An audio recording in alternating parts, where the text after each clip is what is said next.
I'm Rose Thomson, the CEO of Faith Housing Alliance, and it's my great pleasure to welcome you in joining us this morning.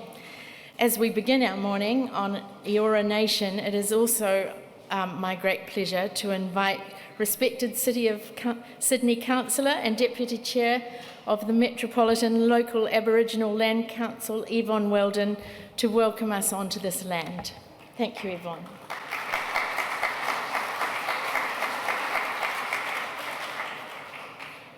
I think I got a memo. We're in similar colours today, so we channelled each other. Good morning, ladies and gentlemen, sisters and brothers. My name is Yvonne Weldon. I am a Wiradjuri woman from Cowra, here in New South Wales, from the waters of the Clare, which later became known as the Lachlan, and of the Murrumbidgee Rivers. I am a representative of the Metropolitan Local Aboriginal Land Council, who are the cultural authority under the Aboriginal Land Rights Act for the land we're on.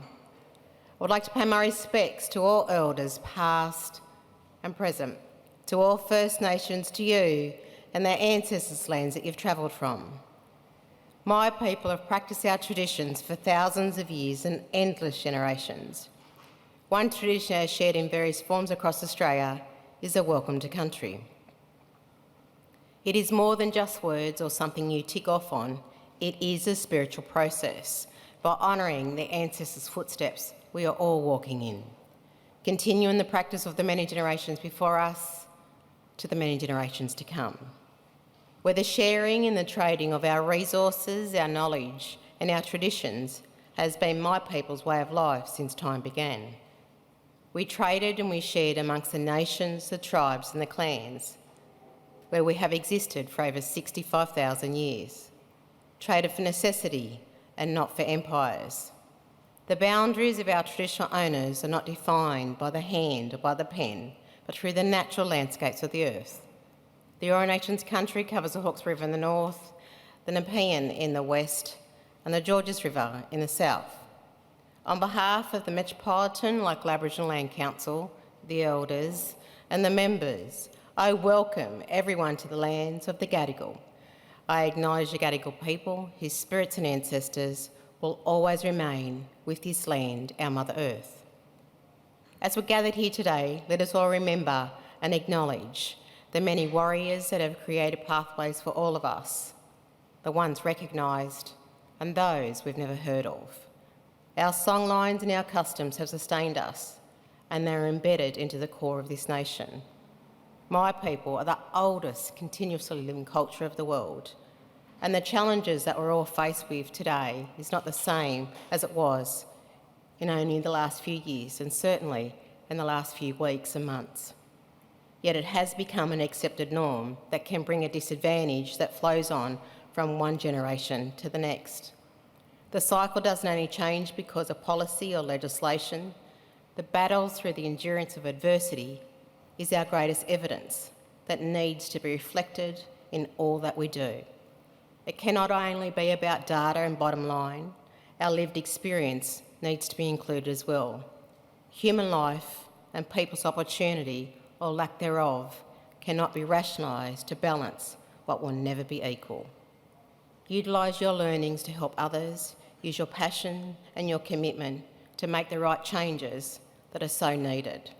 As you connect, learn and share, today, tomorrow and beyond.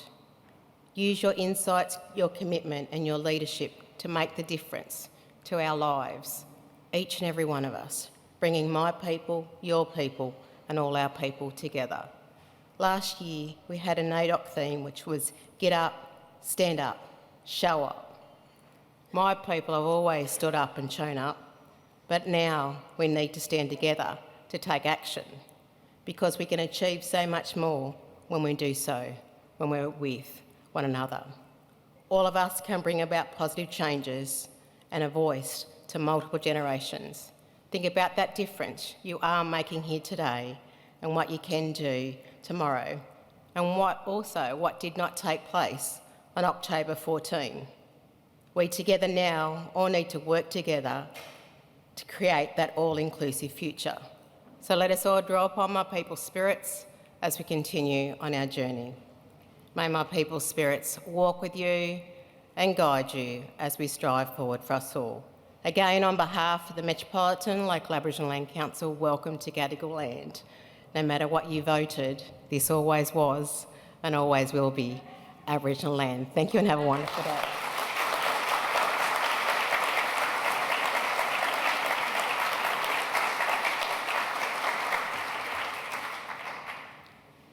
Yvonne wears many hats, but she is a great friend of Faith Housing Alliance and is a passionate advocate for both First Nations peoples, for our city and for housing justice. So thank you again. 208 years ago, a meeting took place in 1815 at the Rocks in Sydney between a convicted felon, a lawyer and a school teacher. And no, this is not a joke. It was the unconventional beginning of the roots of Wesley Mission. This unlikely trio was to call on the United Kingdom for a Methodist minister to be sent across to Sydney to respond to the growing needs of the community at that time.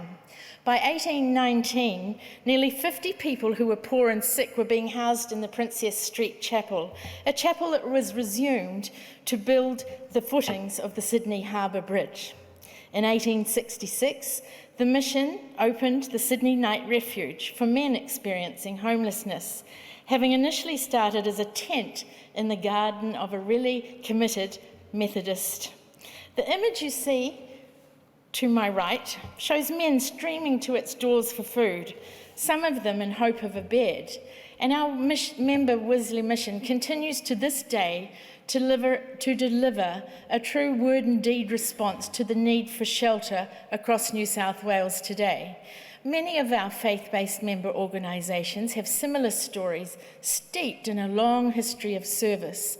They were often the first community housing providers across these many years. In contrast, this afternoon, another of our members, Good Housing, will open 2 new homes in Macquarie Fields, the Morea and the Macadamia, welcoming 8 new residents living with disability into brand new and tailored accommodation. The Good Housing story is that of a family who have lived experience with a child with disability, and they're on the cover of our annual report, and you should have all had cards on your seats today, and you can have a look at that and download our annual report should you wish. They are on the cover of the annual report, and it allows you to see the face and joy of their resident Tracy in the cover. They founded their own housing operation with a vision for the very best of design and handpicked tenant groups to create the very best of environments. Good Housing impact is increasing. 10 homes for 47 people across New South Wales and Victoria, which will expand to welcome 62 additional people in 12 new locations in just a very short while. The faith sector is unique. It has a mission with a long history of service and expertise. It is driven by a faith compass which drives its mission. From 1815 to 2023, our members have been responding to community needs. It looks different today, as it should, but it is the same commitment for those 200 years plus. The faith community housing providers go well beyond the provision of a roof and homelessness services to a home and the wraparound services that add a holistic approach to community building founded in giving hope. 2023 has been a significant year for the Faith Housing Alliance, not least of which has been the arrival of our new board chair. Leadership in the faith sector requires courage, compassion and a bold commitment to speak and act for social housing justice. Our annual report released today tells of our increasing focus as a peak body on advocacy as the housing crisis has deepened. Housing is an investment, it is not a cost, and it is a critical infrastructure. Professor Matthew Desmond of Princeton University, and he is the principal investigator of the eviction lab there, which looks at big data around a multitude of housing issues, says it all in this statement. We can start with housing, the sturdiest of footholds for economic mobility. A national affordable housing program is an anti-poverty effort. It is a human capital investment. It's a community investment improvement plan and a public health initiative all rolled into one. And we know that without secure housing, everything else falls apart. This also speaks to the need for an aligned approach of so many ministerial portfolios. The annual report shows our growing dynamic membership community and tells just some of their accomplishments and stories about how the faith sector responds to serve communities suffering under rising poverty, increasing costs of living, housing insecurity, rental affordability challenges and natural disasters. Our roots are founded in everyday Australians, people of faith and compassion who are ratepayers and local community members, ordinary people doing extraordinary things. Many have funded, supported or made land available, donated homes, or generously give of their time as volunteers. The impact of our members is as important as it is urgent. They have 14,500 tenants in social and affordable housing, 33,000 clients through the specialist homelessness services. They're being supported in more than 12,000 dwellings through the work of more than 30,000 staff and 40,000 volunteers across our membership. And that's probably a conservative number after our digging.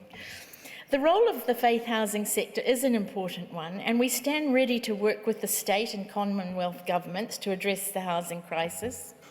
122,000 homeless people across Australia is just not good enough. With yesterday's rate rise in our nation, those with the average $750,000 mortgage are now paying $24,000 more each year. This is not good enough. We have to fix it. Which brings me to one of the key drivers in fixing it, the Honourable Rose Jackson, here with us today. So she is the Minister for Water, Housing, Homelessness, Mental Health, Youth and for the North Coast. And I personally call her the Energizer Bunny, but I didn't think bunny was quite the right word to apply to a minister, but you know, I've done it now. Rose has engaged with Faith Housing Alliance since her time as Shadow Minister, when she opened the launch of our Vertical Villages report with our research partner, Macquarie University, back in April 2022. And we were waiting with bated breath because it was just coming out of lockdowns, whether it would go ahead or not, or whether we're going to have to sit so far from each other we'd lose the impact. But Rose was there.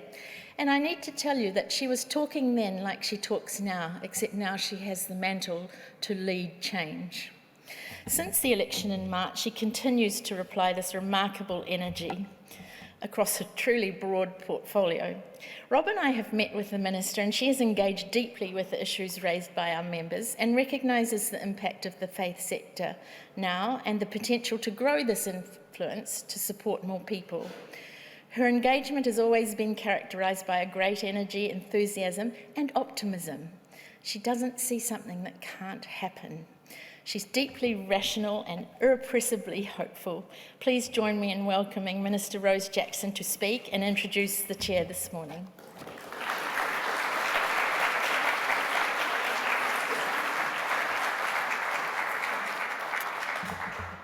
Hello everyone, my name's Rose. I'd like to start by acknowledging the traditional owners of the land on which we meet, pay my respects to elders past, present and emerging, and extend that respect and acknowledgement to any Aboriginal people joining us for today's conversation. I'd also love to acknowledge, before I formally introduce my former colleague, the Chair of Faith Housing, who we're going to hear from unleashed this morning. He's going to unload his unleashed views, Rob Stokes. And I really do value the opportunity to work in a new way with Rob in his role in Faith Housing. And I do that not only because he is obviously a man, as most people in this room know, of real integrity and intellect and decency, but also because it is an incredibly important principle to me that when we are doing something as deep and challenging as confronting the housing crisis, we absolutely must aim to do it in a bipartisan way that transcends political lines and political parties. This is not an issue that can be caught in electoral cycles. This is not an issue that can become encumbered with electoral politics. If it becomes that, if that is what happens in our efforts to confront the housing crisis, well, we will fail even more significantly than we have failed so far. And so, quite genuinely, the opportunity to work with someone like Rob is very, very valuable as a principle for guiding the response. And I was saying to Rob as I was chatting to him before I spoke that one of my favourite quotes is a quote from Saul Alinsky from his book Rules for Radicals, where he talked about the human spirit shines from the inner light of doubt about whether you are right. And those who believe with certainty that they possess the right answer are dark inside and darken the world around them. And I really believe that. I know I don't have all the answers. I know that the Labor Party or a Labor government or myself as a Labor minister cannot solve this challenge without the opportunity to learn from, listen to, engage with people from across the political spectrum. And that approach characterised as well the Premier's recent commitment to attempt to engage in a bipartisan way on this issue and to brief the opposition and to bring them on this journey. Now look, you know, that might sound a bit myopic, and as Rose said in her introduction, perhaps I can be a bit starry-eyed and optimistic.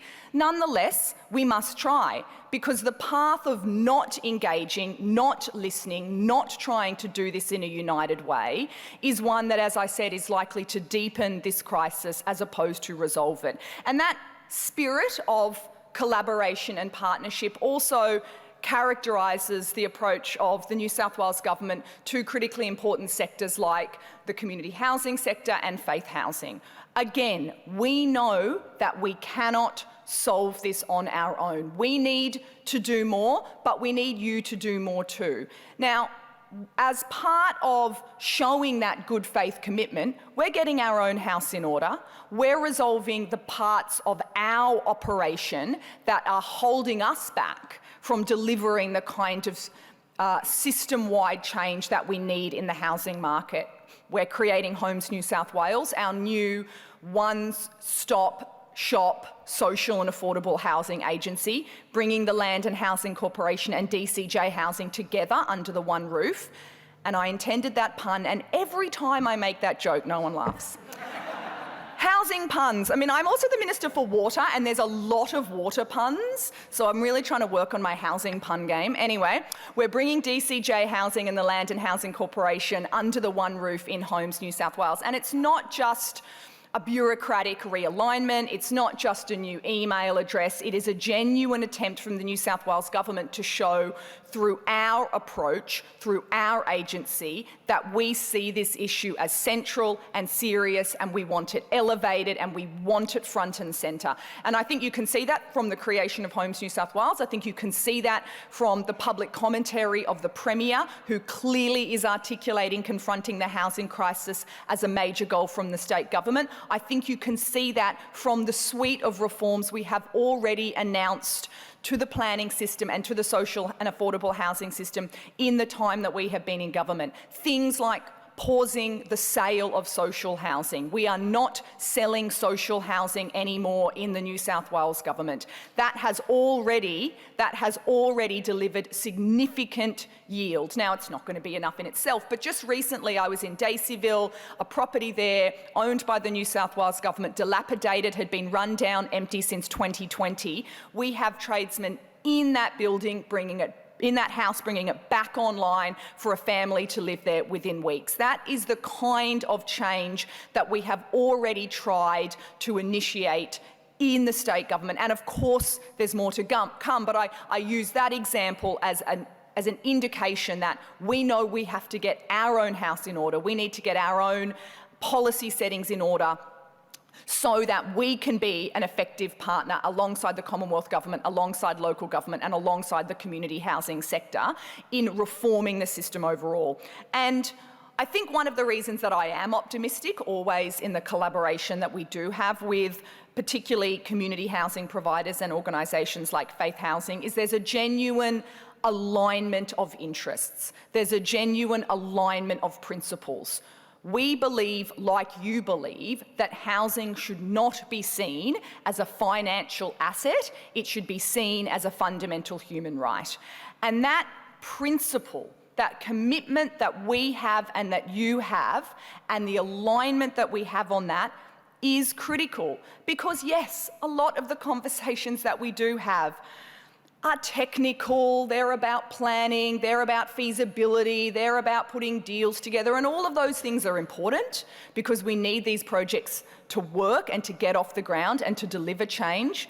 But ultimately, that bedrock of shared alignment between the way that you see housing as an essential part of a functioning democratic society and the way that we see housing as an essential human right is a critical underpinning of our deep and successful relationship.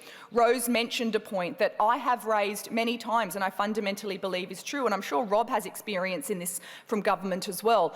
Government has no problem standing in front of a big road or a big tunnel or on a big bridge, or in my case on a big dam, and saying, this kind of big infrastructure is essential for government. This is the work we do.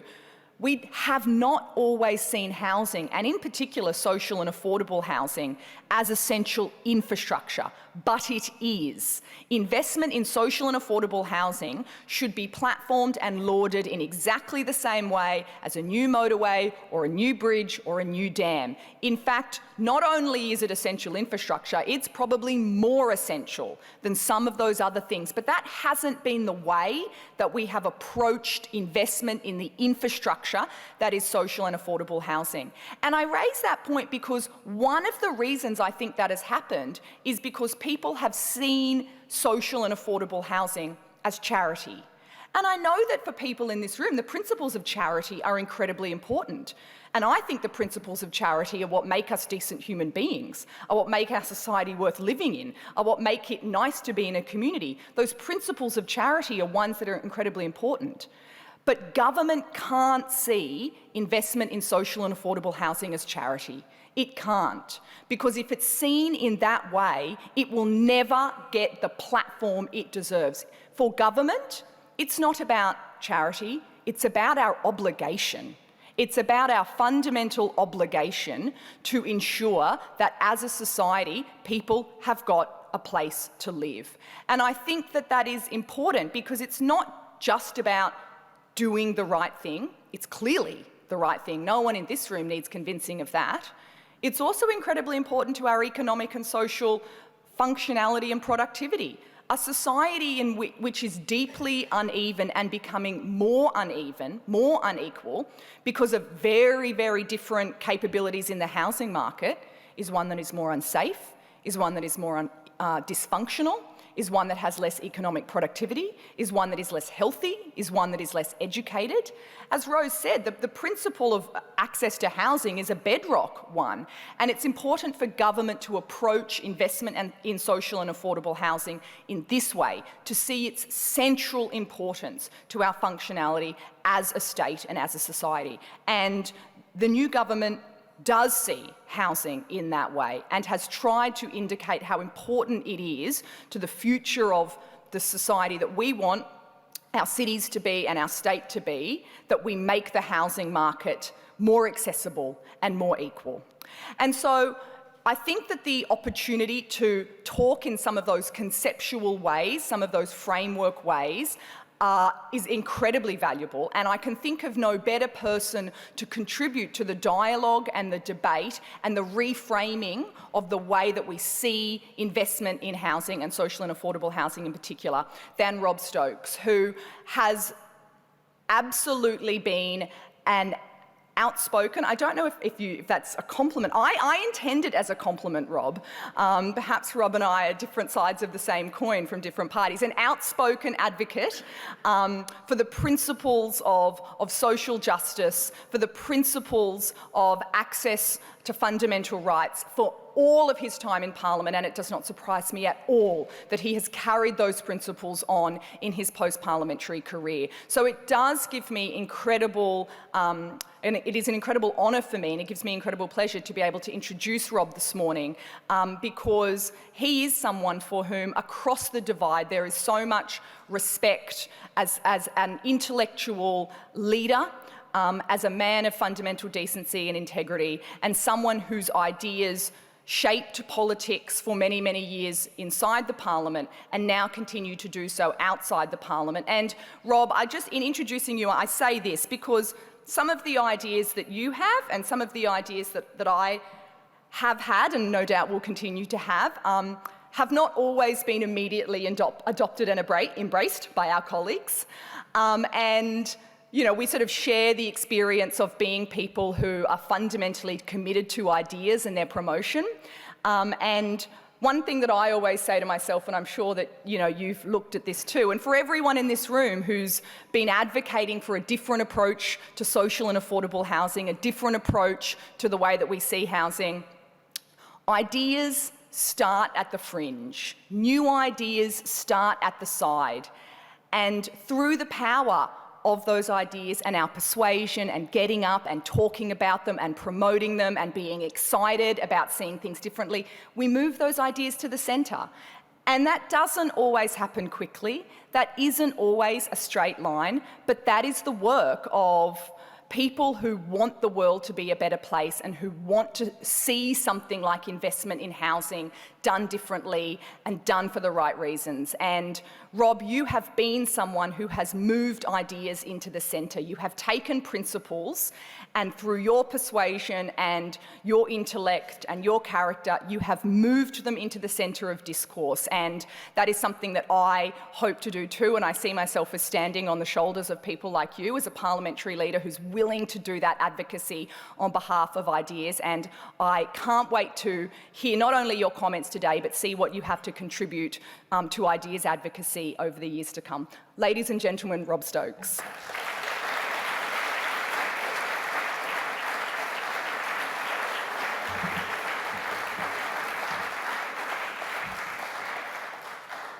Friends, colleagues, comrades, brothers and sisters all, it is wonderful to be with you today. It is wonderful to have had such a warm welcome from Councillor Yvonne Weldon, and as the Honourable Rose Jackson has done, I too want to acknowledge the traditional custodians of the land on which we meet today, the Gadigal clan of the Eora Nation, and pay my respects to elders past, present and emerging.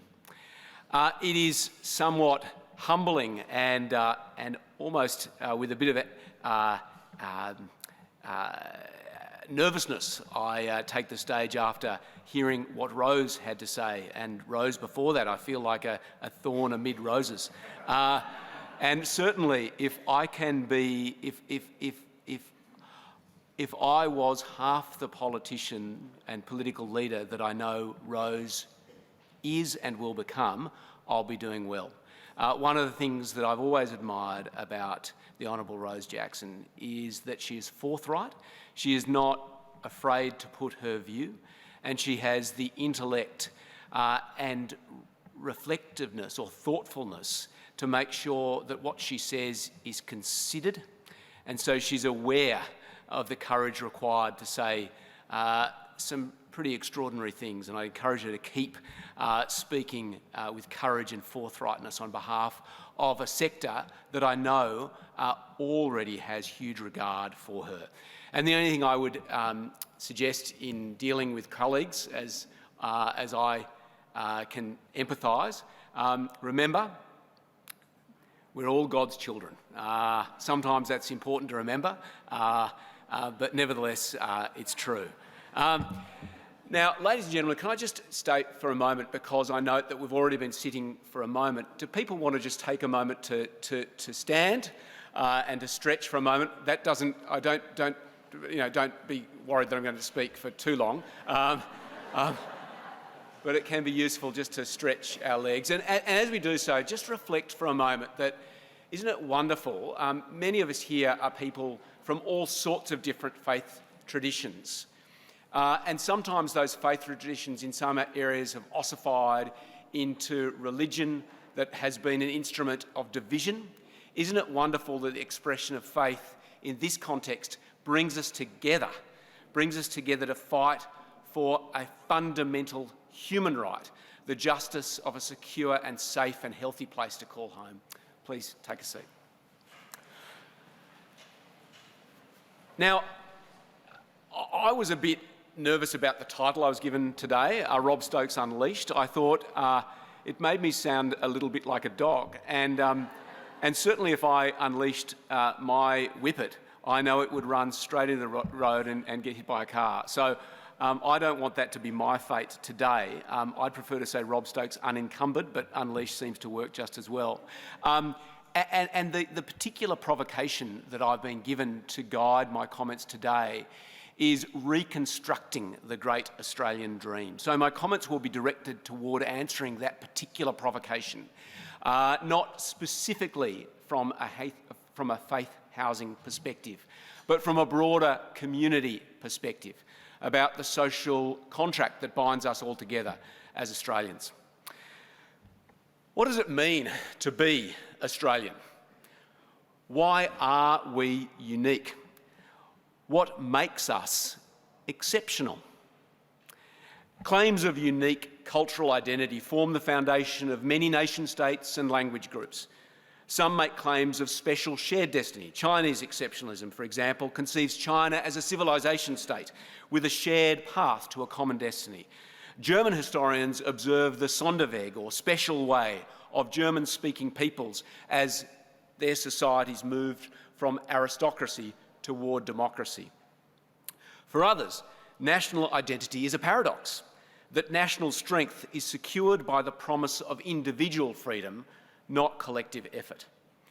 In the United States, American exceptionalism is understood as an American dream, not, as James Trullo wrote in 1931, of motor cars and high wages merely, but a dream of a social order in which each man and each woman shall be able to attain to the fullest stature of which they are innately capable and be recognised by others for what they are, regardless of the fortuitous circumstances of birth or position.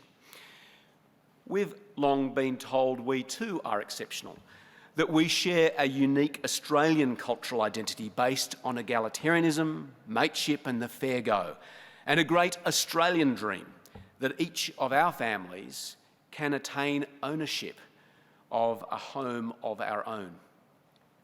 While American exceptionalism is esoteric, life, liberty, the pursuit of happiness, Australian exceptionalism is tangible, ownership of a home.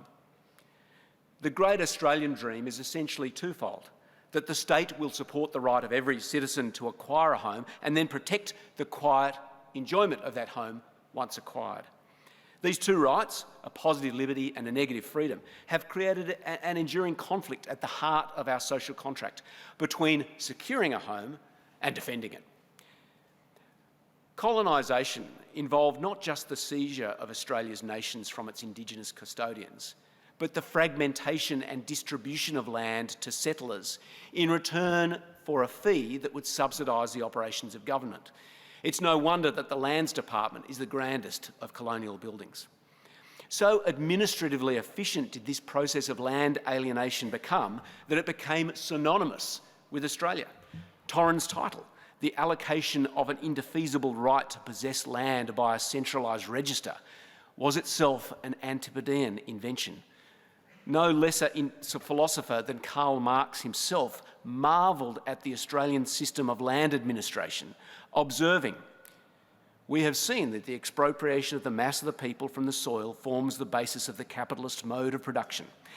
The essence of a free colony, on the contrary, consists in this, that the bulk of the soil is still public property, and every settler on it therefore can turn part of it into his private property and individual means of production without hindering the later settlers in the same operation." There's a long history and a reasonably unique promise of home ownership at the heart of the peculiarly Australian social contract. Of course, this promise or dream requires land to be fairly accessible to all citizens and not restricted to the fortunate few. The Australian dream is home ownership, not merely land ownership. Long before the great Australian dream was popularised as a hallmark of Australian exceptionalism, Australia prided itself on egalitarianism and equality of opportunity. While America might have seen itself as the land of the free, Australia saw itself as the land of the fair go. Land was to be available to all, resembling the property-owning democracy described by philosopher John Rawls in his Principles of Justice as fairness. That fairness requires government to do more than meet the needs of basic welfare, but to encourage the dispersal of the ownership of wealth and of capital to prevent a small part of society from controlling the economy and, indirectly, political life itself. A property-owning democracy is one where complete citizenship includes the right to acquire a tangible stake in the land resource that the territory of the state covers. Yet while the opportunity to acquire a home might be inclusive, rights of private property themselves are exclusive. Australia was colonised by the British at the apogee of private property rights, what property law academic A.D. Hargraves called, quote, the heyday of the landowning classes, the age of the rights of man, which was followed by a period of intense individualism based in particular on the right of private property. Uncomplicated by early evolution of property law as a complex web of obligations of homage or fealty or protection between lord and tenant, land law in the new colony was an uncomplicated fief or fee simple, without condition or obligation. Quite literally, an Australian home was a castle, with rights of ownership being as broad and absolute as ever were possible under English law, defined by Pitt the Elder shortly before the establishment of the colony of New South Wales in the following terms. The poorest man may in his cottage bid defiance to all the forces of the Crown. It may be frail, its roof may shake, the wind may blow through it, the storm may enter, the rain may enter, but the King of England cannot enter. So having defined the meaning and origin of the great Australian dream, what the hell went wrong?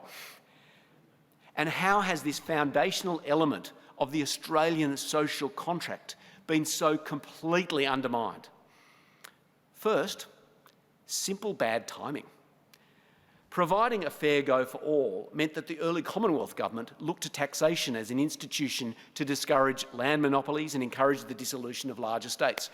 Modelled on the popular land economy ideals of Henry George, the 1910 Commonwealth Land Tax Act was designed to complement existing federal taxes on customs and excise and encourage landowners to put their land to productive use or to dispose of it, those who would.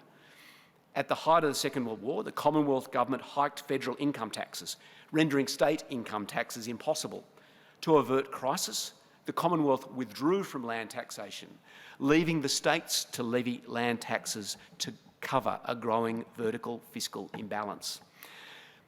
The problem was the tax powers shifted at the same time as post-war suburbanisation boomed, with urban home ownership increasing 2% each year between 1947 and 1954, when the proportion of suburban homeowners grew from 46.4% of the population to 61.3% of the population. By 1966, more than 71% of Australian citizens owned their home outright. While a broad-based land tax might be introduced gradually before too many people owned homes, by the 1950s it was simply too late. The political opportunity to tax suburban land ownership passed at exactly the same opportunity as the opportunity first emerged. Instead of property taxes that might incentivise people to make housing choices to meet changing needs over their lifetimes, like a broad-based land tax, governments became increasingly dependent on property taxes like stamp duties, which imposed huge fiscal obstacles to purchase a first home or to move home as needs change, so that today more than 77% of homeowners in Australia have at least one bedroom more than they need.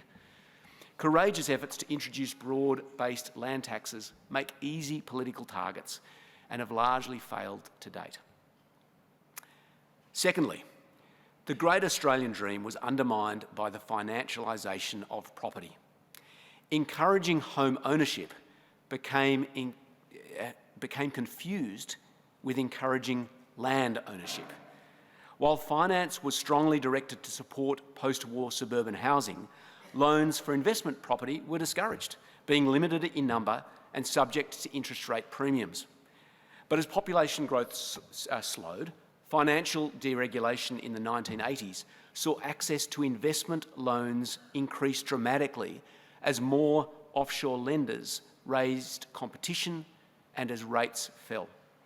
Generous negative gearing provisions, which allowed losses from investment property to be offset against total income, however derived, were enshrined, while a blanket capital gains tax discount of 50% introduced in 1999 further promoted negative gearing as an investment strategy.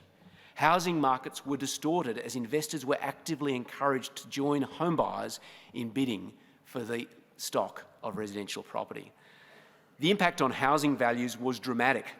Median house prices rose from about 4 times the median household income in the early 1990s to almost 9 times the median household income today across Australia.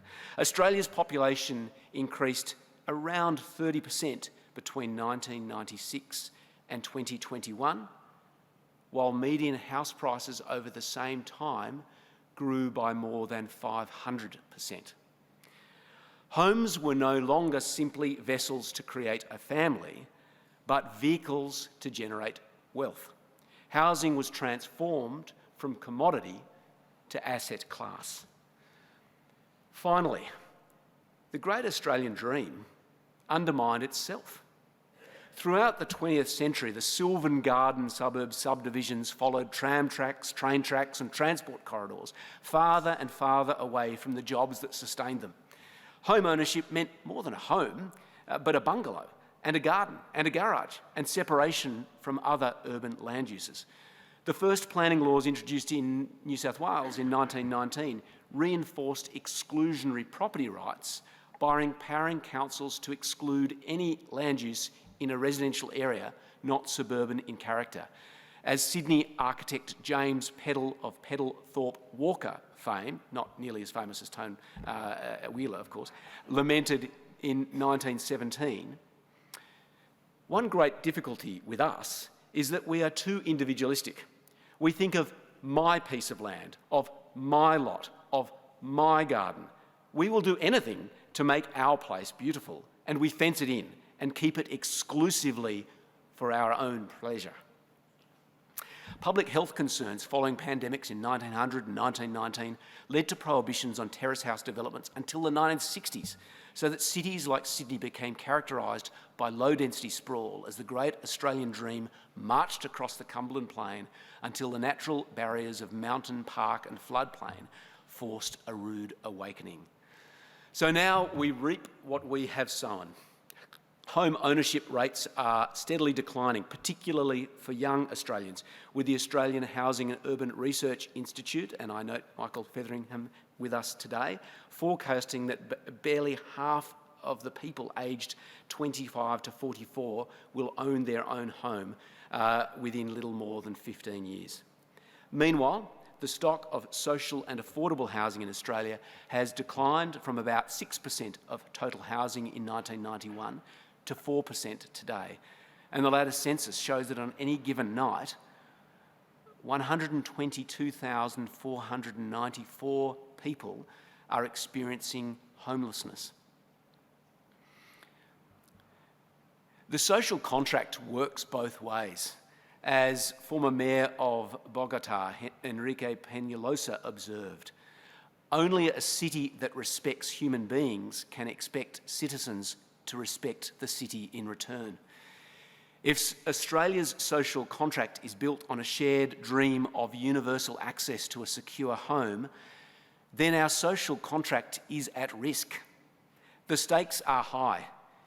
If we really believe the promise of a property-owning democracy, we must heed the doleful prophecy of Henry George, who said, "As the value of land rises, More and more of the earnings of the citizen will be demanded for the use of land until finally nothing is left to the citizen but the wages of slavery. How then might we reconstruct the great Australian dream? There are many ideas. Let me suggest a few. First, we must reform our system for taxing land.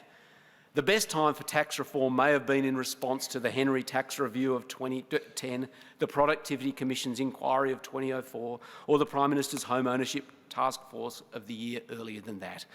But the second best time is now. And just as the decision by the federal government to expand income taxation in the 1940s led to a crisis in state revenue, so too does the recent High Court decision in Vanderstock and Victoria question the validity of a wide range of state duties, levies and taxes on everything from cars to casinos. Right now, then, is the time for a visionary state or Commonwealth leader to lead genuine tax reform, to promote a comprehensive settlement of taxation powers, to encourage efficiency and promote equality, abolishing stamp duties in return for broad-based land taxes, and, for example, hypothecating the revenues from capital gains taxation on land into funding the infrastructure projects that generated the capital gain in the first place might be good places to start.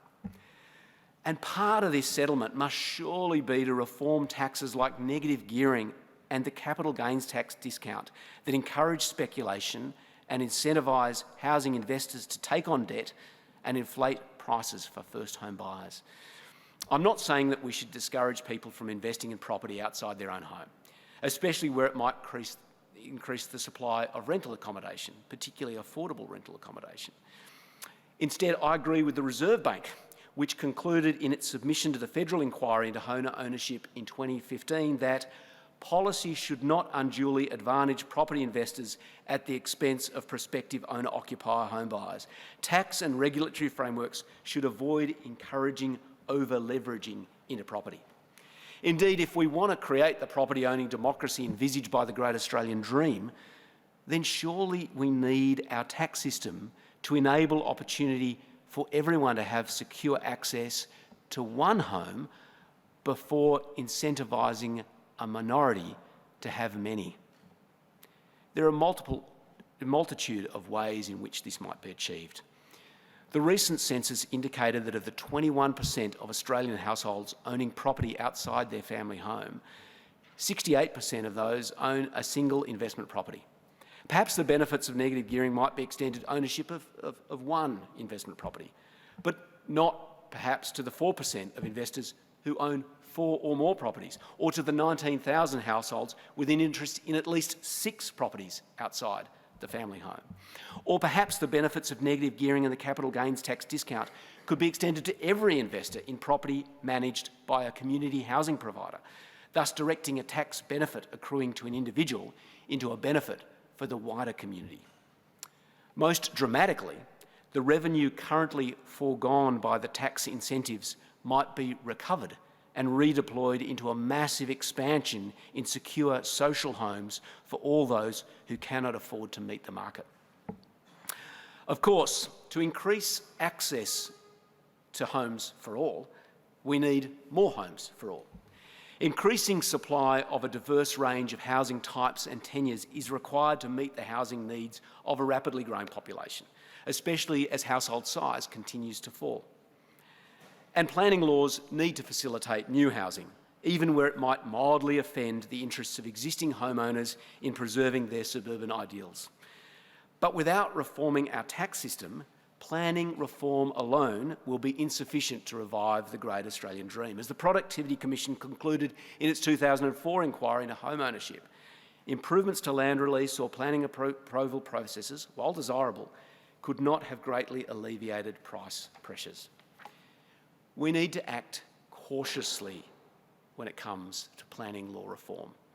Carefully planned development, supported by good infrastructure and services, can boost both productivity and opportunity.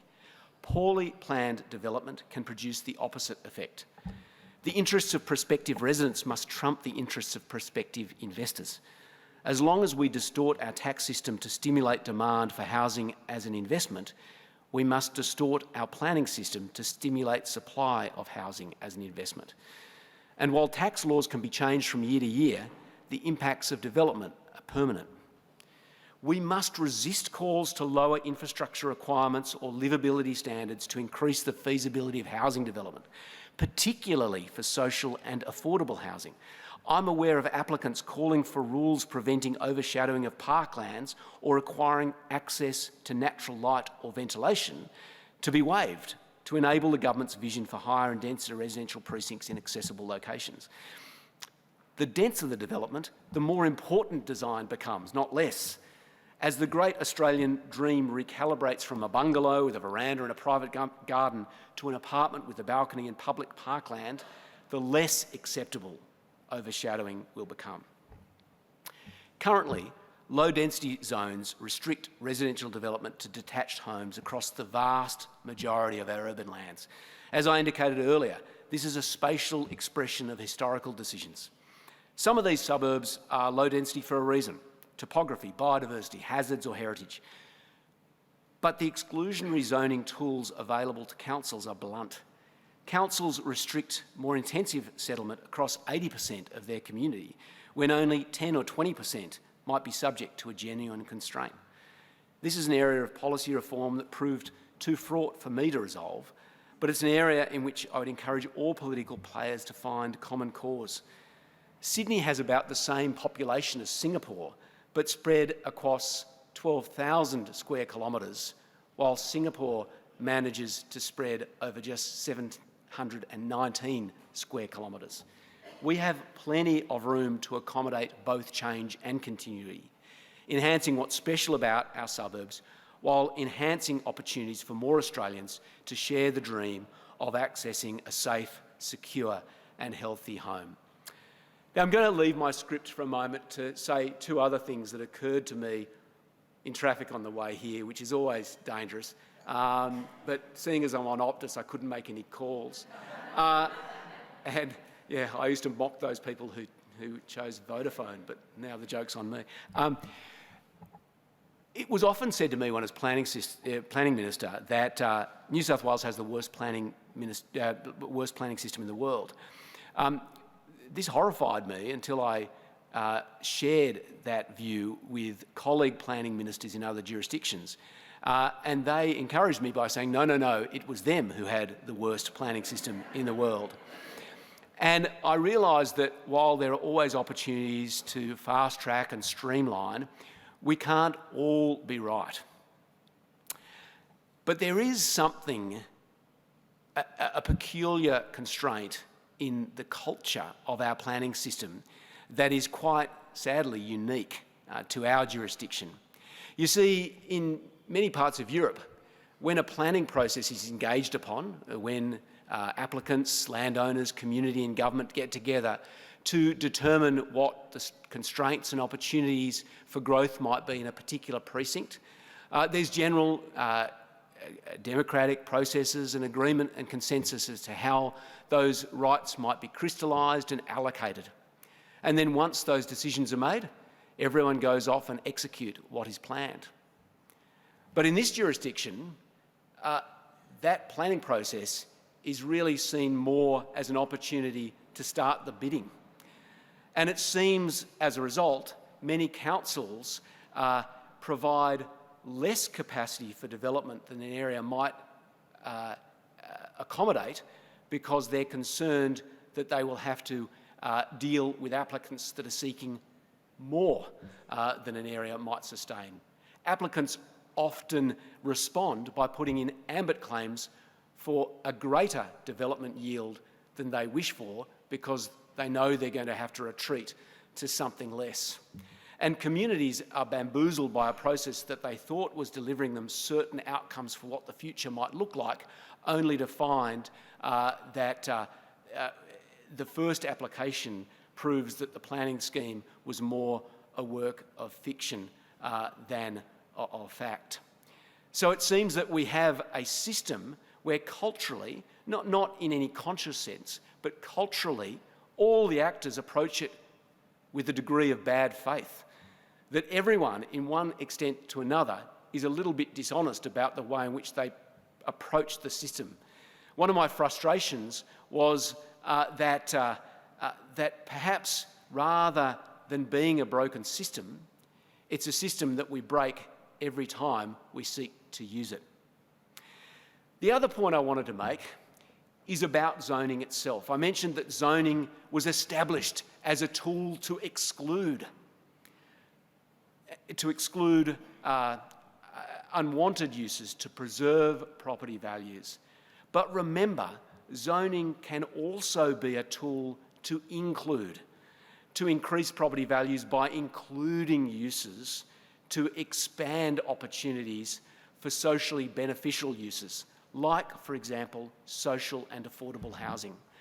I think something that really we need to constantly reinforce in our communities and our firms and the organisations we represent is that bundle of exclusive rights that attach to ownership of land are those that we acquire at the time that land is acquired. We don't possess the rights to use land for its highest and best use. We own the right to apply for that use to be granted to us, but all of us, the rest of the community, own those rights. If we're going to cede rights to upzone land, to increase its value, then there's the opportunity for shared benefit, to benefit for a landowner, to receive a windfall gain in terms of greater capacity to use land for a greater range of purposes, but also a windfall for the community to meet at no cost to the taxpayer to meet the need to ensure that there is secure housing for all. Now, it may strike you as odd to hear a former Liberal politician talk of the role of governments in redistributing wealth. But the way I see it, that's a fundamental part of the social contract we all enjoy as Australians. We are all citizens of the Commonwealth of Australia. That the land and resources we share should be used to generate wealth for all. A housing crisis can't be solved by building more homes alone, just as a health crisis cannot be solved merely by building more hospitals. We can't aspire to be a property-owning democracy where everyone has a safe and a healthy home without also upholding high standards of design and accessibility. Solving our present housing crisis is not a simple formula of demand and supply. As I've indicated, its roots stretch deep into our history, society and culture. It's a difficult problem that can only be resolved through difficult solutions, and that's why I have so much respect for Rose Jackson and indeed her colleagues who have taken on the incredibly difficult role of trying to resolve these wicked, intractable problems that have been generated over many, many, many decades, partly due to law, partly due to culture, and partly due to our own aspirations for ourselves.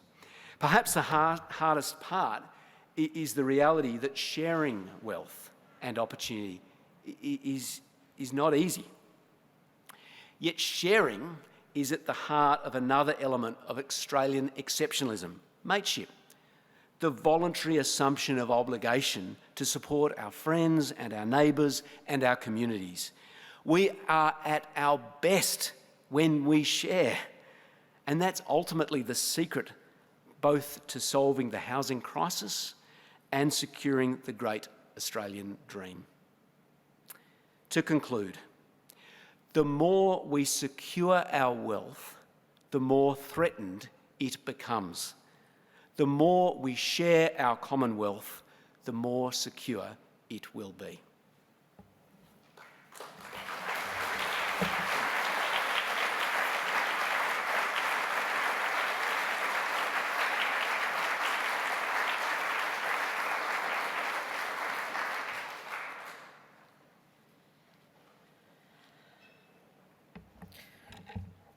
Richard Branson, I'm sure you all aspire to be like Richard Branson, said that great leaders are almost always great simplifiers who can cut through argument, debate and doubt to offer a solution everyone can understand.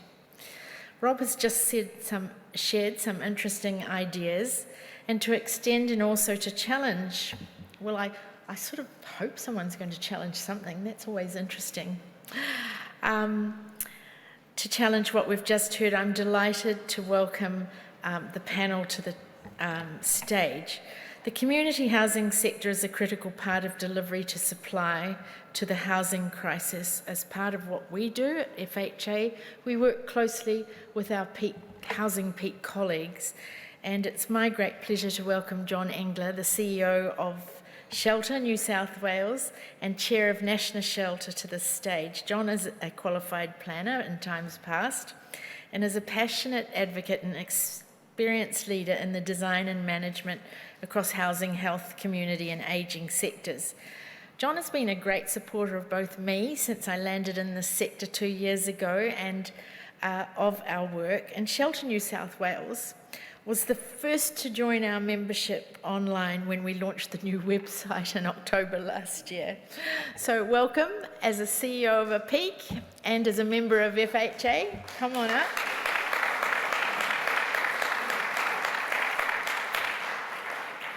And good luck with controlling everyone. Sharon Callister, the CEO of Mission Australia. Sharon, if you'd like to come up, is a proven strategic leader with more than 20 years' experience managing large service delivery organisations and developing impactful services to help Australians in need. Simon Miller, the CEO of Anglicare Sydney.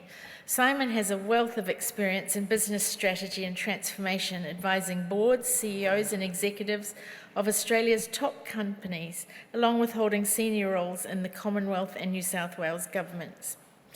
Tone Wheeler, President of the Australian Architecture Association and Principal of Environa Studio, and appearing regularly on TV and radio, known for his column in Architecture and Design Tone on Tuesday. He's probably taught half the planners in the room.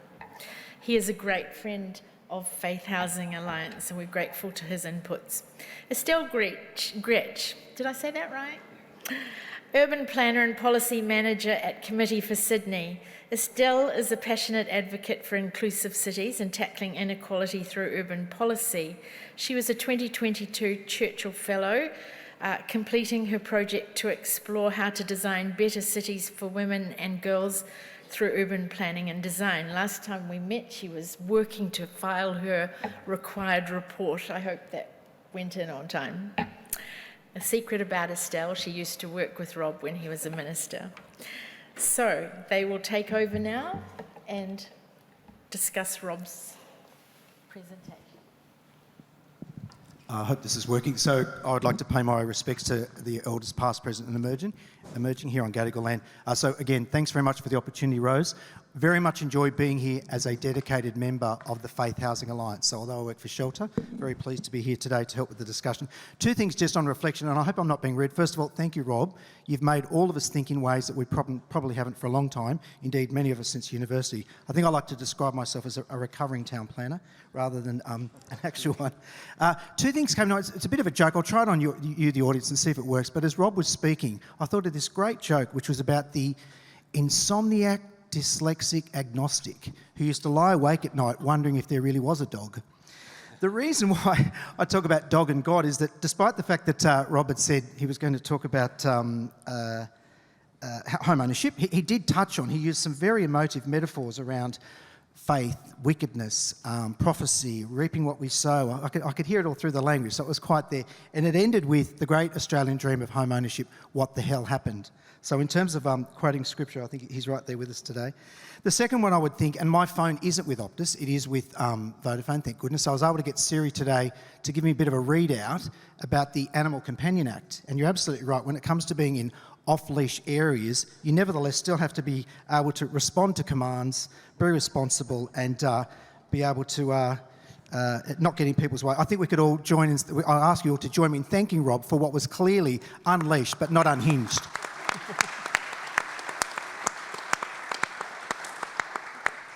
So my job today is just to really promote the discussion amongst these extraordinary people, and all of them have a different lens, and we'll start with Rob. One of the things that you said, and it does come to us from lesson 1 of planning, these are wicked problems. They're not resolved, they're solved over and over. I think today's today to think about, are some of these problems, whether it's tax, culture, policy, law, planning, zoning, how can we translate, and I'll start with you, Rob, what needs to happen to shift the levers for these problems to be described as not wicked, but mischievous? What's one thing that can happen to say, we used to think that was a wicked problem, we now rightly call it mischievous because we've... I think the thing I learnt through being a minister, but also from a faith lens, is we're all fallible. Don't make the perfect the enemy of the good. Not having all the answers shouldn't be an excuse for not taking action at all. And we need to live with the knowledge that whatever we do, whatever action we take will be imperfect and will lead to further complications down the line. But that's not a reason not to act. And the beauty of faith is that we accept the idea of grace, that when we get it wrong, there's forgiveness in that, but let's not take that as a reason not to take action. Sharon, your organisation, Mission Australia, provides extraordinary services, wraparound from go to woe. What's something from your point of view that would translate one of these problems that we see as wicked? It might be homelessness, it might be an aspect of homelessness. What's something that you would say, based on today, that we can shift the dial from that was a wicked problem, it's now mischievous, this is what we think could do, what we could do from your point of view to help shift the dial? Probably I would start off by acknowledging what has been broadly discussed already. We're in an absolute crisis in terms of homelessness. Our staff are saying it is the worst that it's ever been. And that's come from a number of reasons. I think you really described a lot of that very well.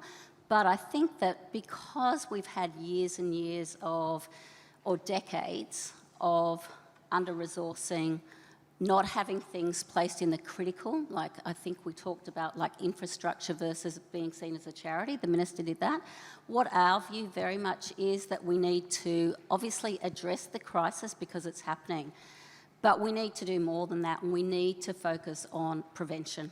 Prevention and early intervention, and a lot of our research that we've done, we'll probably talk about it a bit later, is that if you invest in that rather than waiting till someone's in a crisis when there is a lack of supply, you can very often save people in their tenancies and ensuring that they have a safe home, somewhere that's private where they can thrive, and then if they're thriving, the chances are more of the community will do the same. So I'd say absolutely focusing on prevention and early intervention. Thanks, Sharon. Tone Wheeler, for those of you who don't know, eminent architect, straight from Central Casting. You can see what he's wearing if you're not sure.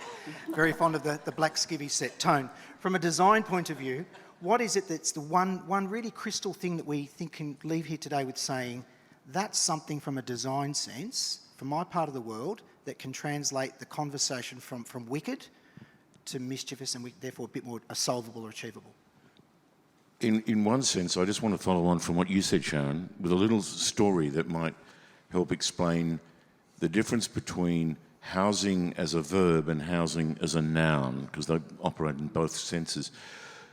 Some years ago, we were designing a boarding house, a very unfortunate name for it now, called Co-Living, in Strathfield for the Uniting Church. And the people I'm working with, Loon Lim, is in the audience. Very pleased to see you, Loon. When we went to council with that proposal, which was on land that was zoned for it was on Liverpool Road, it was within walking distance of all the shops. It was a perfect building to have small, individual, sort of unique motel or hotel type rooms for people who were in housing stress. And two things happened at that meeting which I thought were really interesting. Firstly, someone from the audience got up and said, "Will you have security guards on the building?" And we said, "No, but we will have some councillors there." Yeah. And that was one thing. The second thing was someone got up from the audience and said, "There's no homelessness in Strathfield." And that, to your list of things, Sharon, I'd add this thing about knowledge of things, that the boarding house is a terribly badly named thing, product, noun for it, but it is incredibly useful as a housing solution. It's been adopted mostly by commercial reasons, and most of it, what we do is commercial, very few for the not-for-profits yet. But the use of that is that they're full and they make money. They're commercially viable. And we need to find a way in which we can add to that in the process, in the housing verb, so that the money is there to subsidise that kind of housing for people in housing need. John, one other observation I'd make. We've designed an apartment building in Missenden Road in Camperdown to add. One of the things that the owner of that, private developer, was that he wanted to turn it into an NDIS accommodation. The City of Sydney has opposed that, made it very difficult. They went then further. They said there's a commercial use at the bottom, shop-top housing. Anybody in the planners will know what I'm talking about, right? He said that the operator who's going to operate as NDIS said, can we have that as a cafe that is run by and accessible to people in wheelchairs and people who live in the building? And we said, yes, that's fantastic. And as a result of that, with my partner Jan O'Connor, we've designed a cafe that is very open and hopefully hip enough for Camperdown. But there has to be on-site overnight accommodation for NDIS, OOA. And the council is currently refusing to accept that the small studio at the top of the building is for somebody who lives on site to help them. And they're applying all these ridiculous rules that person has to have their own private outdoor space. It's just so frustrating that the verb to house these people is now being dealt with as a noun that is this very process that you talked about, Rob. I am really pleased to hear you lay that out, because that's the turning point that we're at the moment. Thanks, Tone. I don't think anyone doubts that the passion meter is at 11 in the room today, which is fantastic. Estelle, moving away from the design of the specific dwelling, so Estelle works for the Committee for Sydney. They want to make sure that we're not just talking about units in isolation, it's the community around them, including the transport, and the Committee for Sydney in particular to be commended on the great work that they're doing around transport-oriented development and what that means. So Estelle, some ideas about what would good look like for you to take one of these, like Tone's talked about, seemingly intractable, wicked problem and make it a bit more manageable, because we describe it as mischievous. Yeah, I think I'm going to riff off what Minister Jackson said and Sharon mentioned around thinking about housing as critical infrastructure. Drawing on my Churchill Fellowship, one of the cities I visited was Vienna, one of the most livable cities in the world. 62% of people live in government housing. And in the 80s, the city sort of decided that they didn't want to build housing themselves, but they did have a role in sort of creating land opportunities for the private sector to engage in. And when they go about picking, which developer's going to develop their site, they have 4 criteria. So the first is architectural quality, which is something that Rob spoke about, and obviously Tone. The second is environmental performance. The third is social sustainability. And the fourth is economic considerations, but not what's the highest and best use of the site. It's what are the rent controls and caps going to be to make sure that people can afford to live there. And I think, reflecting on my time working for Rob, if we went to Treasury and suggested that, it would not be taken very seriously. Exactly. I think in New South Wales, we've sort of created a system where the government's very keen to develop land, and obviously we had, I'm probably speaking a little bit more than I should, we looked after Tahi for a while and were very keen to see what opportunities could be used there to unlock for social and affordable housing. But we found out very quickly that the system that we were working in just wanted sort of the highest possible price for the land. So I guess what I'm saying is, if we seriously think of housing as critical infrastructure, we really need to think of how we value land. And I think social sustainability, environmental performance and architectural quality should be the things that we're seeking, not necessarily the highest land price, especially when, the reason that we all pay tax and the reason, that social contract that we have is to sort of live in a really beautiful, inclusive city. So I think That's how we sort of, need to start rethinking land, Thank you. especially government-owned land. Especially government-owned. Well said, Estelle. Simon Miller, of course, is the CEO of Anglicare New South Wales, Sydney. So he explained to me earlier about the limits. That's a relevant point. One of the things that we're often told about social and affordable housing, we talk about affordable housing, we all want it. We've been pushing this for 25 years. But outside of what is basically your diocesan area, to the best of my knowledge, there's very little affordable housing. That is capital A, affordable housing, that's managed by a CHP under a scheme outside of the metropolitan areas. So with that in mind, talking about land, the use of land, and Simon explained to me as well, the word glebe actually is related to a parcel of land that's dedicated. What's something from a land use point of view, or something about the property or the assets that you would say, up until probably today, we would have absolutely thought that was an intractable, wicked problem, can't do much, but listening to Rob's call to us about rethinking tax, rethinking these things that are like, we think they're concrete walls, but when you go up to them and push them, they're cardboard. What's something from your corner of the world that we could take away from today, which is really doable? Well, it's a really interesting question. Let me start. I was at a dinner actually with Richard Dennis in the Australia Institute a few months back, and he said, don't believe that as Australians we can't have nice things. We actually can. And I actually think part of the problem is calling it a wicked problem, because it just means your mindset is like, oh, it can't be solved. No, it can be solved. It's actually relatively easy to solve. In many ways. So back in 1982, the federal government spent $10 billion a year on building social housing. Today it's $2 billion. We're all going, hooray, isn't the HAF a wonderful thing? And it is. The HAF is a wonderful thing, but it's tiny. It's tiny. Coming in July next year, the federal government is following through on a bipartisan, let's continue with the stage 3 tax cuts. That's $250 billion in tax cuts to people like me, frankly, don't really need it. $250 billion, that's about, just roughly on today's per door bill, that's about 500,000 houses. That would more than double the number of social houses in Australia. And so don't believe as Australians we can't have nice things. We can. It's just a matter of will.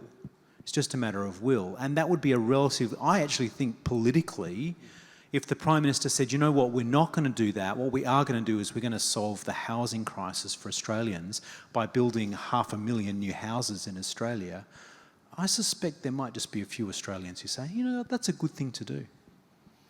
Well said.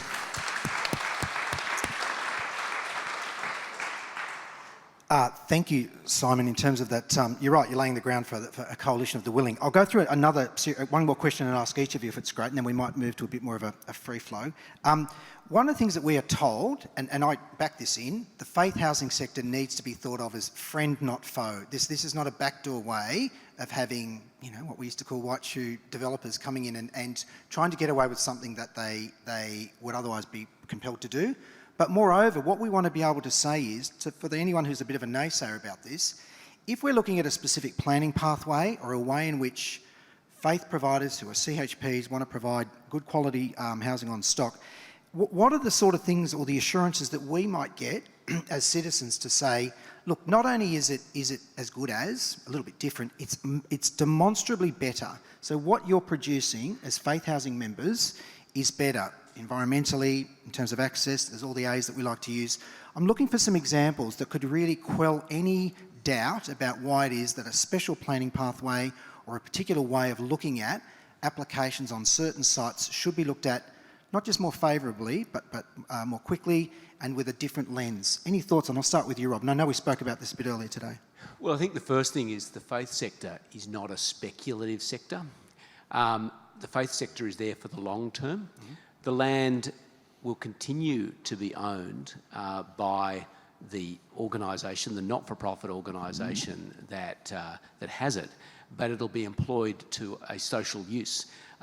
Just as faith lands have always been used, whether it's as a place of worship, whether it's as for some sort of for-purpose venture, or whether it's for the purpose of social and affordable housing, or whether it might be a mix of all of those things. I think perhaps some of the best and most creative plans are the ones that mix those uses up. I think part of the tragedy of our cities is that we went through that process of exclusionary zoning where we separated everything away from each other. I remember when I was Education Minister, it frustrated the hell out of me that we'd busily, put fences around all our schools so no one could access the parkland in them. Instead, we need to sort of share these spaces, and many of the faith partners want to share their spaces. In fact, that's the whole point. They want to invite the community in. And so I think there can be a level of trust that faith providers aren't going to just develop it, flog it off and move on. They're there for the long haul. Sharon, and we know that the faith housing sector were, I think 4 organisations in particular took out nearly 60% or around 60% of the first round of the SAF funding. What's some examples, again, from your mission work that we could say, but for Mission having done that, here's some really good things that wouldn't have otherwise happened? What's some assurances that we can have as Joe citizen? Well, actually, I could talk about a development that we're currently doing at the moment. And I think everyone on the panel and here would agree that faith-based housing providers are always looking for the absolute best outcomes for the people that they know are going to be living in them, their quality. They're looking at safety features, they're looking at changes in life, and that's very much what we do. But there's a lot more that we bring and offer as well. So early next year, we will be completing the first stage of our development at Macquarie Park, Midtown. Some of you would know it as the old Ivanhoe estate previously. So we will have finished 259 social dwellings, 130 affordable dwellings in the first quarter of next year. But apart from the product or the apartments being phenomenal, in fact, I've gone through them already, they are just anybody would want to live in them. They are really beautiful. But we provide so much more. We're not just interested in a finished product. We're interested in the people that are going to be housed. So we provide, whether it's tailored support accommodation, whether it's more intensive community support, mental health, all of those things, we provide that as well. That is absolutely key to us. We're not just going in to find a place for someone to live and ticking the box. But the other thing is that we also offer community chaplaincy and bringing people of all different faiths together as well. So we look at a person that we are hoping to find a home to as someone we are serving, and we look at them holistically. Excellent, and thank you. That's I think that is a real step ahead from just someone that wasn't necessarily in that sector. Thank you. Tone, similarly, from a design point of view, if you like, what's something about the design that we'd be able to see in plan or when we visit it and go, that's what the faith housing sector is being able to provide, and it's qualitatively and quantitatively better, not just different, than what would otherwise have been? And any tangible examples that you can think of? Recently, I've been using a word, John, the ternary, because I find so many things in the life that I'm working on were no longer binary. It's no longer just home ownership or rental. It's now divided into 3 parts: investors and home ownership, purchasing, and renters. And the renters are renting from the investors, the people. This is what you were mentioning, Rob. And the issue is there are so many advantages to them, and governments have always looked after the people in the middle, but not the ternary, not the third part of it. Likewise, in built form, we used to think of the city just being as suburbia and a CBD with some high-rise. American model, yes. Right? And what we're now discovering through this idea of the missing middle that's become so... It's just appeared out of nowhere, and it's now such a thing that people are talking about. It's what we call in our practice low and close. It's a word that's actually taken from Denmark, which is a place that has the most amazing housing solutions. But it's not common in Australia. It is, in one sense, it's reviled. It's the 3-storey red brick walk-up block of flats, which is actually the most sustainable form of housing. So there's the problem, is that we hate that, and yet they don't need lifts, they're cross-ventilated, the car parking is accommodated and so on. Likewise, I think in housing provision, it's gone ternary. It used to be that there was private ownership and the government, but the government's retreated on all aspects. I'd add to what Rob was saying, our tax to GDP ratio is the second lowest in the Western world in the OECD. It's very low. So the government doesn't have the money to invest in housing. So what I would like to see developed is an underwater drone that could hit out submarines. Because then you release $387 billion worth of money to put into government. So that's where the faith comes in. They're the third rail now, that we're following America, which has the other lowest tax to GDP, with philanthropy. But we don't have a tradition of philanthropy in Australia, not like they do in the United States.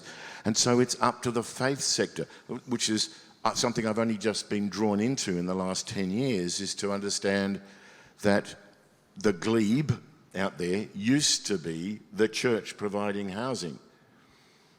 It didn't look after it properly, and the government took over through Tom Uren's intervention. But I think increasingly we're going to see churches, the faith-based, philanthropy in general, asked to pick up the ball. That's what you're talking about, is better design, because you realise who the customer is, if I could use that term, from commercial part of it. And I think we're in a change. We're at a point where everyone in this room here is looking at a big sea change that's happening in the way in which we run housing now. There's a third rail. Thanks, Tone. Estelle, something that you'd like to see that would give you confidence, again, either representing the broader community or things outside the unit itself, or the typology, to give you confidence that it's worthwhile backing the faith housing sector, particularly around a reduced planning pathway, for example? Yeah, I think building on what Rob said, because you've got groups that will own the asset in the long term, they're probably going to be higher quality. We had this sort of interesting experience when we were trying to increase sustainability standards during our time in the planning portfolio, that there was a lot of noise from the residential sector, but the commercial sector was like completely on board. They wanted to increase sustainability standards. And then obviously, because you're owning an asset for 100 years, you have sort of you want it to be sustainable, you want it to last a long time, you want maintenance costs to be low. So there's that sort of aspect. But then I think to build on what you just said, you've also got a landowner who's designing for people who are going to be living in them, and a landowner that wants to support sort of that social sustainability as well. So I think those are probably two good reasons when you've got people who are invested not only in the asset but also the people. Thanks, Estelle. Simon, just you finally quickly. What's the one thing that would back us all in, give us all confidence that was the right thing? I'm going to take two. But so I think, firstly, the faith-based sector, one of the things that we really believe in is that people are whole people and people live in communities. They don't, we don't kind of live in castles, actually we live in communities. And so, for example, recently I was at the 10th anniversary of a pub conversion that we did. We effectively turned it into like a boarding house. And one of the things that's really beautiful about this place is it's got a really big shared kitchen and it's got a really big shared courtyard. And so the 20-odd people who live there, 25 people, 15, okay, sorry, Rob Burnley, give me the correct numbers. They cook together, they share tasks in the house. These are people who actually, if they were living on their own or if they were living in a separate apartment, might actually struggle. There's a lot of mental health needs in this particular community, ill health. But actually the fact that they're living together gives them community and they are stronger in community. Now, obviously, we provide support services in there, but actually most of the support comes from the community that lives together. So I think that's something that the faith sector brings. I think the second thing the faith sector brings that provides confidence is that we have a bigger sense of kind of social return. So let me give you an example. Anglicare Sydney is not just a community housing provider. We're a big service provider, particularly in the aged care space. We have communities on the northern beaches of Sydney where we've effectively said we're not going to take any more clients. We're not taking any more clients because we can't get staff. We can't get staff because people can't afford to live in the northern beaches. And in fact, people can't afford to commute to the northern beaches. No public transport. I mean, Rob knows this well. The public transport's really limited. And so there's a broader sense of the social return. There are older people living on the northern beaches that need services. They need to be able to live in their own homes. They need to be able to age gracefully. And in order to do that, actually, we've got to think of the ecosystem. It's not about the highest and best use for the piece of land. It's about what's the highest and best use for the community, including how do we get... And so we're going to invest significantly in the key worker space as Anglicare Sydney. So there's two thoughts for you. Excellent, thank you. I'm going to shift gear now. Each of these people I know are garnered into doing something in this space because of a story of personal transformation. And I know Minister Jackson won't mind me quoting her saying, I get all the figures in the world, I get all the research, I get the data, but often what converts people's thinking is a story of transformation about how that policy, in theory, creates a change at a practical level. And for my own exposure to Faith Housing, I must acknowledge Magnus, who's here, Magnus Linder, the previous CEO of Faith Housing. He wrote to me 3 weeks into the first job at Shelter, and he said, could you write a letter in support of an application we've got from one of our members, Fresh Hope, for an otherwise very worthy 55-unit development on a underutilised site. It's their own site, they want to have it in perpetuity, they want to have 100% affordable housing on the site, and it'll be run by themselves. I go, what's the problem? He goes, Councillor trying to oppose it, they're not up for it. I said, oh, which council is this? No, this is the Inner West Council of Sydney. Anyway, so I don't want to take what I'm saying, it just demonstrates the story. But we backed it in, we did our 3 minutes. I could say we helped, we're objective. I quoted back to council what was on their own website saying, this is not just good, this is as good as it gets. At the end of the day, I think the decision that helped Darcy Byrne at the time as the mayor who had the casting vote was a story that somebody from Sydney Alliance, another great supporter of Faith Housing, said, you don't know what it's like for my dad when I have to go and visit him in his hostel, boarding house, flickering fluoros, yellow gloss paint, squelchy carpet, sit on the end of his single bed, and for him to have to try and have a relationship with his daughter, that has to change. And that was the story of transformation. So just quickly, I'm wanting to say we're in the room now where we've got your professional experience, we know what you think, but one very quick story of personal transformation, because I think the call for us is to say, yes, it's an asset, but increasingly it's a human right. What's one little story from each of you, and I know I've put you on the spot a bit, that helped you say, I'm committed to this for a personal reason as well as a professional one? Rob, I might start with you, sorry. Well, from my deep, dark past, I remember when I was very little, my old man had been a doctor in what was then Kampuchea, and he came back committed to try and get us, to host refugee families. So I remember sharing my bedroom with about, I don't know how many, but there seemed like thousands of little Kampuchean kids, and it was so much fun. I had this trepidation of, sharing as this thing that was going to be scary. It was fabulous. Wow. And the shared experience of living with people from other cultures and to just help in some way, it was so empowering that even as a little boy, I felt I could help, and I'm ashamed. I started from a position of being quite scared. I didn't want to share my bedroom, but having done it, it was one of the experiences of life that's left the most indelible impact on me. Excellent, thank you. We'll keep going. Sharon, is that okay? Have you got a story that you can? I've probably got thousands of stories. I've been with Mission Australia for nearly 2 years, when it's just going, time has just flown. But I've been so impacted by the people that I've met in that 2 years. I remember meeting a young boy in Perth, and he was in one of our youth-specific residential services. And he came up to me and he said, "Oh, you must be Sharon." And I thought, wow, yes, I am. He said, "You're the new CEO." This is this very young boy. And so I said, "Tell me about your story." And so his story was that for whatever reason, he'd been kicked out of home, or he couldn't actually remain living at home anymore. It was unsafe. But he'd already been to one organisation who were trying to help him, got bullied, ended up leaving, living on the streets, came to us, and he was saying to me, you know, I feel so lucky now, I'm back in school, they're looking after me really well. Obviously this is a short-term thing, but we've got plans for the future. And I was just looking at him and thinking, you know, I have a son, most of us have got kids, and I was just trying to put myself in his shoes to think, how could you possibly be feeling healthy and happy and being back at school when you don't have parents that love you, when you have a lack of friends, when you've been bullied? And I thought that is the priceless work that we do. And so obviously we're all of the same vein in terms of we are in faith-based organisations. We see the importance of human life and being able to serve people and help give them a better life. But to me, it was so overwhelming that even in his really difficult circumstances, he could just see that his world was changing from being with us. So, Thank you, Sharon. thank you. Tone, what's a story from you? Oh, this is going to be me confessing to be a slow learner.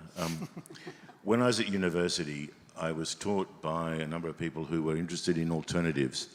So remember, this is the early 70s, and I went off to live in America on communes to find out about alternative technology.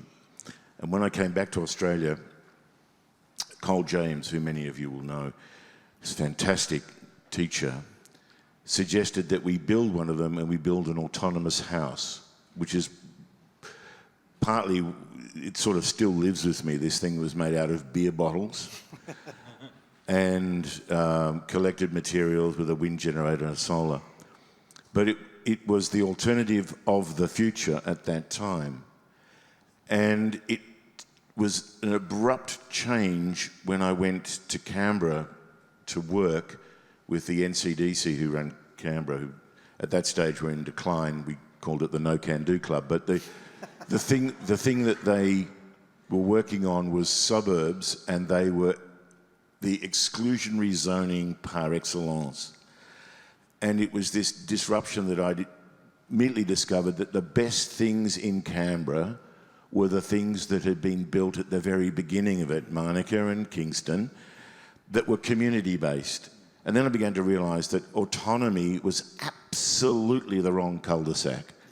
To be individualised, to be, you know, it's that prepper movement of, you know, going out and being self-resilient, but you're not, you're still connected. But it's taken a long time for our architecture to be mixed use, so that it's never housing, it's got to be housing with something else with it, and it has to be close. So it's not the house or the home itself, it's its proximity to everything else and its interconnectedness. To a certain extent, I really don't care too much about the insulation values of new houses, despite the fact that I worked for 30 years on NatHERS. You can kill me later, but it's much more important that those people have access to community. So I went from a single environmental person to a triple bottom line to do, you know, environmental, social and financial. And in fact, the environmental thing has kind of waned. It's the social and financial thing that now interests me in architecture. Yeah. Thanks, Tone. Estelle, quickly, something that's really garnered you into action. Yeah, I think in 2016 I was working at Fairfield Council, and it was also when there was sort of the Iraqi refugee sort of crisis. And because there's a lot of Assyrians living in Fairfield, a lot of the refugees that we're accepting were going to Fairfield. And, you know, like, I don't think there can be a panel with both Rob and I, and for the design and place step not to come up.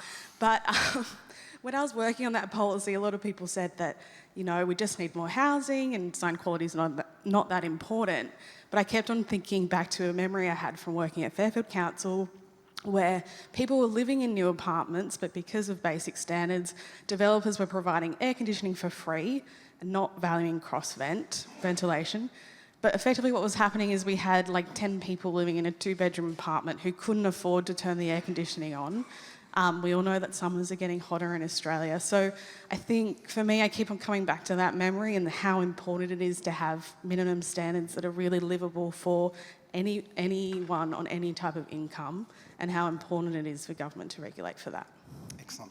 Simon, you, and then we'll wrap up. Someone at my church, actually, who the private rental market had continually failed, who'd been schizophrenic, been moved on from place to place to place for many years, and eventually he got to the point of being within days of needing to leave, and we said to Rob, have we got anything available? It turned out we had one room available, and this chap was able to move in there, and it has changed his life.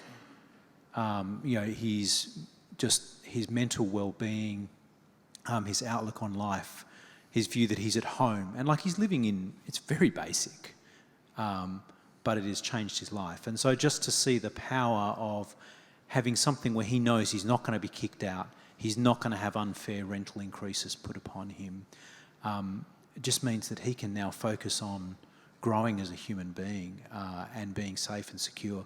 Just the transformative impact is huge. All right, look, just as we wrap up, I'm going to reverse the order now.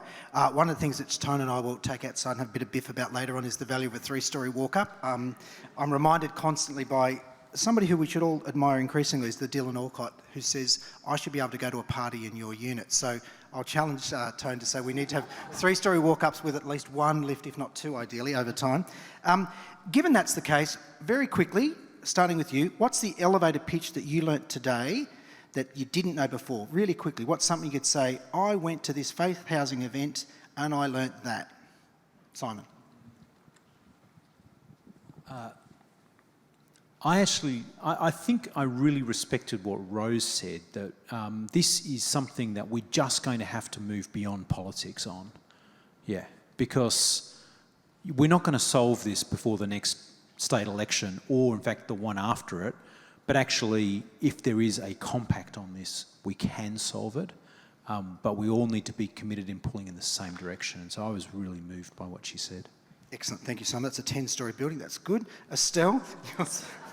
It's really hard. I used to work with him for a while, so I've kind of heard a lot of things before. Sorry.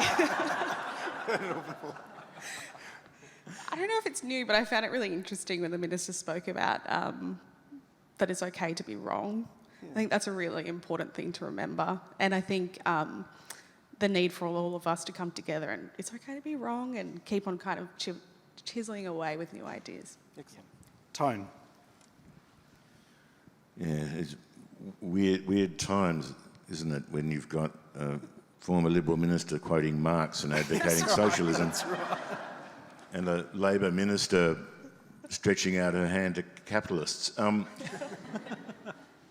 I think the stories that you heard, not mine, but the other stories about the importance of people and the thing that home does, not housing, but a home does, is that it impacts everything about a person.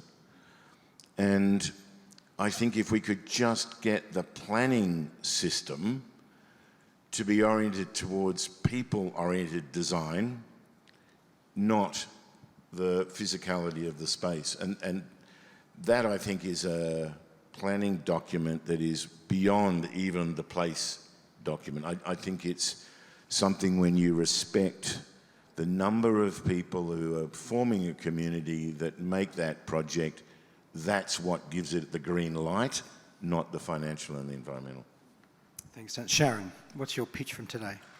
Probably things that I already knew but can better articulate. So the fact that housing is a human right, basic human right. It should be part of critical infrastructure, and we should not be thinking of homelessness as a political problem. It's a society problem. It's a people problem, absolutely. And along with that, I feel that there is still a lot of bias around. We've kind of touched on it today with regards to the type of people that you're going to get in your homelessness services. So I think there is also a big piece for us to broaden the discussion for the whole community to let them know that there are many different pathways into homelessness, and they're not the traditional ones that you always think about, which is the 6% of rough sleepers. It's the 94% of the hidden homeless, and then any one of us could be in that situation. So I think when we're talking about planning, when we're talking about the things that we can do, we also have to think about the community and reducing those barriers or removing them, but going back to it's a human right, it's critical infrastructure. Thank you. And then finally, and very fittingly, Rob Stokes, unleashed but certainly not unhinged. What would you say was the response? What's your elevator pitch for today? Well, John, I'm enthralled by being on a panel with people like this. I've got to say, I could listen to Tone Wheeler for hours, and I've never met Moses, but I imagine he and Tone would be quite similar in many ways. I could see Tone sort of carrying tablets of stone down a mountain. But one thing that Tone you just said made me reflect that it's actually we focus on environment, we focus on the economy. Ultimately, it's about us. It's about people and how we respond, how we use the resources available to us to serve one another and to help one another. And you reminded me of the centrality of people in all of this, and that was very powerful. Thank you. Ladies and gentlemen, please join me in congratulating our panel. Thank you very much.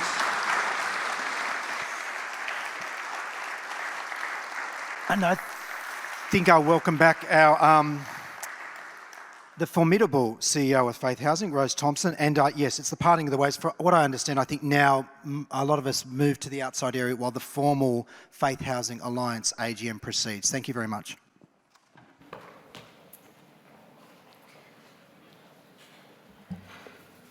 Well, it's been a great morning.